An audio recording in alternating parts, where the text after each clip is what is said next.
নাটকীয়ভাবে শেষ মুহূর্তে জামাত জোটে ফিরবে চরমোনাই, এই প্রশ্ন সামনে এসছে। চারিদিকে নানান আয়োজন ও জোরালো চেষ্টা চলছে।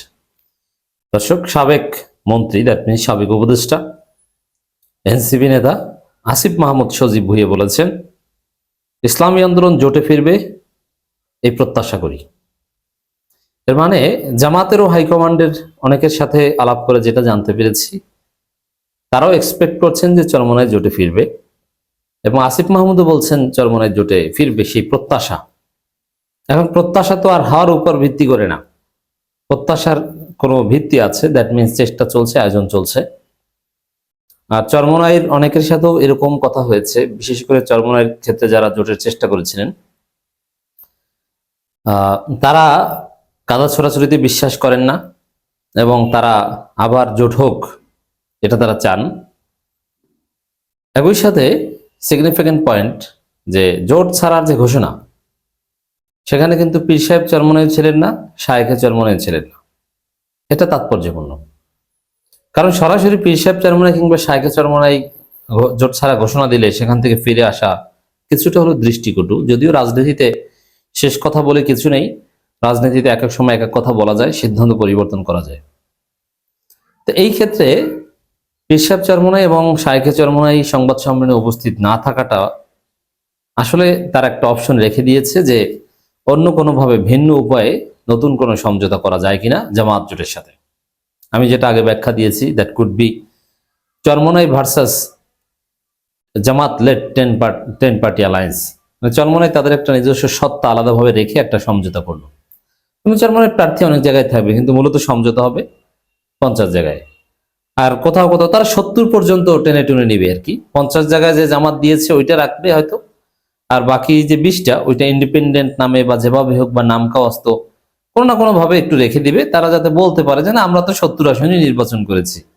কিছু জায়গায় সমঝোতা হয়েছিল শেষ পর্যন্ত, মানে একদম জামাত যা বলেছে সেটা মেনে নিয়েছে, জামাতের সাবঅর্ডিনেট হয়েছে, মানে এই বিষয়টা তারা এইভাবে মানতে চাচ্ছে না, যেভাবে ঘুরিয়ে পেঁচিয়ে খেতে চাচ্ছে।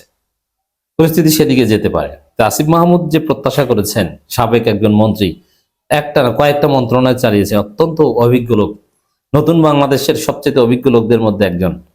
শুধু বয়স হলে অভিজ্ঞতা হয় না, পুরনো অভিজ্ঞতা দিয়ে এখন কিছু চলে না। এখন নতুন বাংলাদেশের নতুন অভিজ্ঞতা, হাসিনার পতন ঘটানোর অভিজ্ঞতা আছে আসিফ মাহমুদের। এর চাইতে বড় অভিজ্ঞতা আর দুনিয়ায় কি আছে বলেন? যে আসিফ মাহমুদ প্রত্যাশা করছেন, দ্যাট মিনস এর ভিত্তি আছে, চরমোনাই ফিরে আসতে পারে।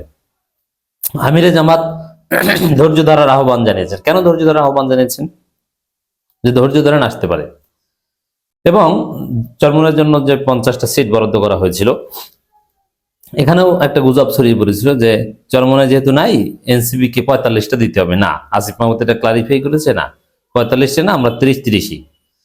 এবং ওই 50টা আসনে কি করা হবে এটা জোট আলোচনা করে সিদ্ধান্ত নেবে। ডেফিনেটলি 50টা আসনে জামাতে নির্বাচন করবে, দুই একটা এদিক ওদিক যেতে পারে। এবং ওই 50টা আসনের যদি চরমোনাই না থাকে, কেউ না কেউ কিছু ভাগ নেওয়ার চেষ্টা করবে, এতেও কোনো সন্দেহ নাই। দুই একটা ভাগ দেয়া লাগতেও পারে, জামাতে দিতেও পারে।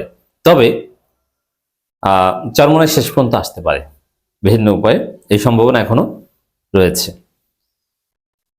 তো দর্শক, এই জায়গায় আমরা আসিফ মাহমুদের বক্তব্যটা একটু বিশ্লেষণ করব বেখাসাতান। ইসলামী আন্দোলন বাংলাদেশের জন্য এখনো জোটের দরজা খোলা আছে বলে মন্তব্য করে এনসিপির নির্বাচন পরিচালনা কমিটির প্রধান আসিফ মাহমুদ বলেছেন, আমরা এখনো প্রত্যাশা করি ইসলামী আন্দোলন বাংলাদেশ এই জোটে ফিরে আসবে, জোটে ফিরে আসবে এবং দরজা খোলা। জামাতও বলছে দরজা খোলা, আর চরমোনাই বলেনি যে দরজা খোলা না, চরমোনাই বলছে দরজা খোলা। কিভাবে? তারা বলছে আমাদের ওয়ান বক্স পলিসি এখনো আছে, যে কারোর সাথে সমঝোতা হতে পারে। অতএব এখন তারা একটু মনে সান্ত্বনা দিতে, যে জামাত ইসলাম থেকে বের হয়ে গেছে, ঠিক আছে, জামাত তো অলরেডি বিবৃতি দিয়েছে যে না, আমরা ইসলাম থেকে বের হয়ে যাইনি, আপনারা ভুল বলেছেন, বিভ্রান্তি সৃষ্টি করছেন। তো জামাতের এই বিবৃতির পর তো আর চরমোনাইয়ের জন্য জায়েজ নাই এটা বলা যে জামাত ইসলাম থেকে বের হয়ে গেছে। তো তখন তারা নেতাকর্মীদের বলতে হবে, দেখো আমরা একটু কঠোর হয়েছি বলে ইসলামিক লাইনে জামাত আছে, জামাতকে সোজা করতে আমরা এগুলো বলে টলে এক পর্যায়ে আসতে পারে। আর আসার সম্ভাবনা আরো বেশি যে চরমোনাইয়ের তো কোনো অপশন নাই, কি করবে তারা? তাদের সামনে অপশন দুইটা, তিনটা অপশন, তিনটার দুইটা অলরেডি নাকচ, একটা খোলা, আর বাকি যে পথ সেদিকেও আসি আমি। কি চরমনের অপশন কি? যেহেতু তারা জামাত জোট থেকে বের হয়ে গেছে, তারা জাতীয় পার্টিকে নিয়ে একটা জোট করতে পারে, কিন্তু সেটা করবে না, সেটা স্পষ্ট বলে দিয়েছে। জাতীয় পার্টি কিন্তু চরমনের সাবেক জোটের মিত্র। প্রসঙ্গক্রমে এখানে বলেনি, দেখেন চরমনাই জামাত জোট থেকে বের হয়ে গেছে, এতে আহামরি কিছু না। চরমনার চাইতে কয়েক গুণ বড় দল ছিল, কয়েকশো গুণ বললে ভুল হবে না। 2001 সালে জাতীয় পার্টি এখন ধনচা, কিন্তু 2001 সালে জাতীয় পার্টি অনেক বড় দল ছিল। তখনকার সময়ে মানে প্রতিষ্ঠিত থার্ড লার্জেস্ট পলিটিক্যাল পার্টি। এবং কেমন প্রতিষ্ঠিত? চরমনাই এখন থার্ড লার্জেস্ট, কিন্তু পার্থক্য দেখেন, চরমনাই কোনোদিন সংসদে যেতে পারেনি, আর জাতীয় পার্টি সংসদে গেছে তো গেছে।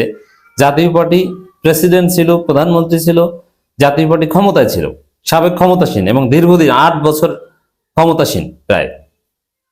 তো সেই জায়গায়, এবং তারা নির্বাচনেও জিতেছে, ভোটে জিতেছে এবং নির্বাচনেও জিতেছে, এবং সমস্ত ক্যাম্পাসগুলোতে জাতীয় পার্টি ছাত্র সংসদ বা তাদের ছাত্র সমাজ তাদের আধিপত্য রেখেছিল, সন্ত্রাসী রাজনীতি করেছিল।